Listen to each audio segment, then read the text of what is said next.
बच्चों ये है एक्सरसाइज 3.2 का क्वेश्चन नंबर 14 का सेकंड पार्ट।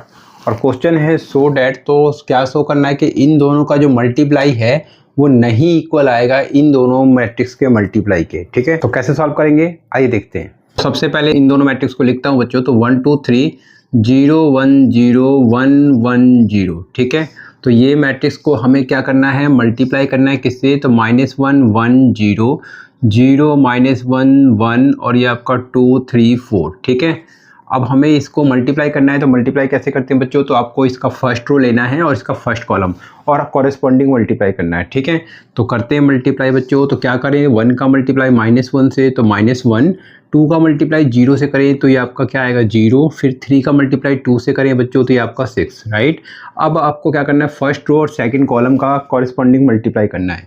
तो 1 का मल्टीप्लाई 1 से करें बच्चों तो ये आपका 1, 2 का मल्टीप्लाई -1 से करें बच्चों तो -2, 3 का मल्टीप्लाई 3 से करें बच्चों तो ये आपका +9 आएगा। राइट, अब इसी तरीके से आपको फर्स्ट रो और थर्ड कॉलम का कॉरेस्पॉन्डिंग मल्टीप्लाई करना है। तो 1 का मल्टीप्लाई 0 से करें बच्चों तो 0, 2 का मल्टीप्लाई 1 से करें तो ये आपका +2 होगा, और 3 का मल्टीप्लाई 4 से करें बच्चों तो ये आपका +12 होगा। राइट, तो इस तरीके से हमने फर्स्ट रो का मल्टीप्लाई तीनों कॉलम से कर लिया है। अब आपको सेकंड रो का मल्टीप्लाई करना है इसी तरीके से तीनों कॉलम से 1 बाय 1 करके। तो सेकंड रो और फर्स्ट कॉलम का मल्टीप्लाई करते हैं बच्चों। तो 0 का मल्टीप्लाई -1 से तो ये आपका 0 होगा।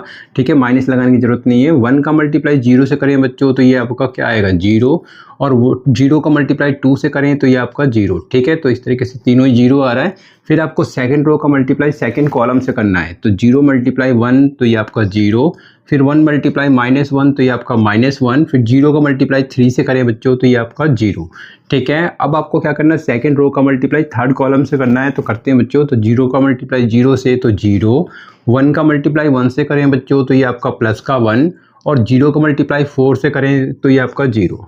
इसके बाद आपको थर्ड रो को इसी तरीके से मल्टीप्लाई करना है। तो थर्ड रो और फर्स्ट कॉलम का मल्टीप्लाई करते हैं। तो 1 का मल्टीप्लाई -1 से तो -1, 1 का मल्टीप्लाई 0 से करें बच्चों तो ये आपका 0, 0 का मल्टीप्लाई 2 से करें तो ये आपका 0। ठीक है, अब आपको क्या करना है, थर्ड रो और सेकंड कॉलम का कॉरेस्पॉन्डिंग मल्टीप्लाई करना है। तो 1 का मल्टीप्लाई 1 से करें तो ये आपका 1, फिर 1 का मल्टीप्लाई -1 से करें तो -1, फिर 0 का मल्टीप्लाई 3 से करें बच्चों तो ये आपका 0। ठीक है, अब थर्ड रो और थर्ड कॉलम का कॉरेस्पॉन्डिंग मल्टीप्लाई करना है फिर से। तो 1 का मल्टीप्लाई 0 से करें तो 0, 1 का मल्टीप्लाई 1 से करें तो ये आपका +1, और 0 का मल्टीप्लाई 4 से करें तो ये आपका 0। ठीक है, तो इसके बाद आप इसको सॉल्व कर देते हैं बच्चों की क्या वैल्यू आएगा। तो ये देखें 6 और -1 तो ये आपका +5 आएगा, 9 और 1 ये आपका 10 - 2 तो ये आपका क्या आएगा 8 आ जाएगा। यहाँ पर देखिए तो 2 और 12 ये आपका 14 आएगा। यहाँ पर ये 0 -1 और ये आपका +1 होगा। ठीक है, यहाँ पर आपका ये -1 और ये 1 और -1 तो ये टोटल 0 होगा, और यहाँ पर ये आपका 1। ठीक है, तो इस तरीके से इन दोनों का जो प्रोडक्ट है वो ये मैट्रिक्स आ रहा है। राइट, अब इसी तरीके से आपको इन दोनों का प्रोडक्ट भी फाइंड आउट करना है। तो आपको क्या करना है बच्चों, एंड करके ये लिख लेना है। तो -1 1 0 0 -1 1 और ये आपका 2 3 4 इस मैट्रिक्स को लिखें, और उसका मल्टीप्लाई किससे करना है, तो ये करना है 1 2 3 0 1 0 1 1 0 से। ठीक है, तो मल्टीप्लाई करने का रूल वही है बच्चों, क्या कि फर्स्ट रो लेना है और फर्स्ट कॉलम और कॉरेस्पॉन्डिंग मल्टीप्लाई करना स्टार्ट करना है। तो -1 का मल्टीप्लाई 1 से करें तो ये आपका -1, 1 का मल्टीप्लाई 0 से करें तो ये आपका 0, 0 का मल्टीप्लाई 1 से करें तो ये आपका 0। ठीक है, अब आपको फर्स्ट रो और सेकंड कॉलम का कॉरेस्पॉन्डिंग मल्टीप्लाई करना है।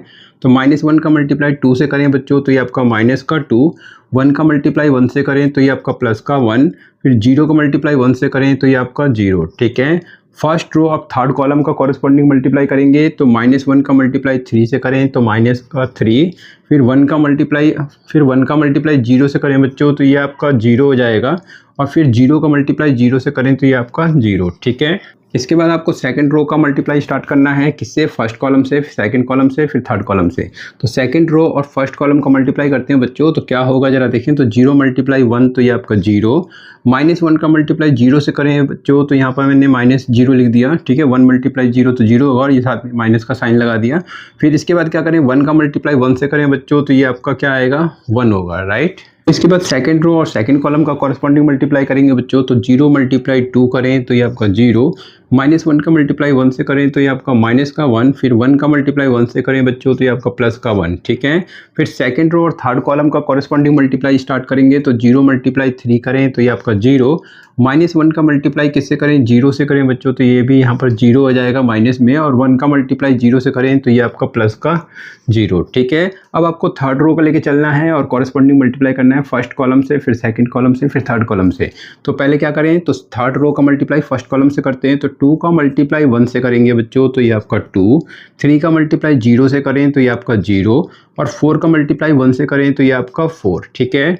अब आपको थर्ड रो का मल्टीप्लाई सेकंड कॉलम से करना है तो कैसे करेंगे, 2 मल्टीप्लाई 2 तो ये आपका 4, 3 मल्टीप्लाई 1 तो ये आपका हो जाएगा प्लस का 3, और 4 का मल्टीप्लाई 1 से करें तो ये आपका प्लस का 4। थर्ड रो का मल्टीप्लाई किससे करें, थर्ड कॉलम से करेंगे तो 2 का मल्टीप्लाई 3 से करें बच्चों तो ये आपका 6, 3 का मल्टीप्लाई 0 से करें तो ये आपका 0, और 4 का मल्टीप्लाई 0 से करें बच्चों तो ये आपका क्या होगा, 0, ठीक है। अब इसको सॉल्व करेंगे बच्चों तो देखेंगे क्या आ रहा है, तो ये आपका माइनस का 1 और ये -2 + 1 तो ये आपका माइनस का 1 और ये आपका माइनस का 3, राइट। यहाँ पर देखिए बच्चों तो ये आपका प्लस का 1 होगा, प्लस का 1, और ये आपका -1 + 1 तो ये तो 0 हो गया, और ये 0 हो गया, 2 और 4 6 हो जाएगा, 4 और 4 8 और 3 ये आपका 11 हो जाएगा, और ये आपका 6 होगा, ठीक है। तो इस तरीके से इसका भी प्रोडक्ट आ चुका है बच्चों और इसका भी प्रोडक्ट आ चुका है, और ये दोनों का जो प्रोडक्ट है वो अलग अलग मैट्रिक्स आ रहा है बच्चों। तो इसका मतलब ये है कि इन दोनों ये जो दोनों प्रोडक्ट हैं बच्चों वो इक्वल नहीं आ रहे हैं बच्चों, ठीक है। तो लास्ट में आपको लिख देना है देयरफॉर करके, तो अब आपको देयरफॉर करके ये लिख देना है बच्चों कि इन दोनों का प्रोडक्ट जो है वो नॉट इक्वल आ रहा है इन दोनों के प्रोडक्ट के, ठीक है। और लास्ट में आपको यहाँ पर ये लिख देना है बच्चों कि ये क्या हो गया, ये आपका हैंस प्रूव्ड हो जाता है, राइट। और उम्मीद करता हूँ बहुत अच्छे से समझ में आ गया होगा।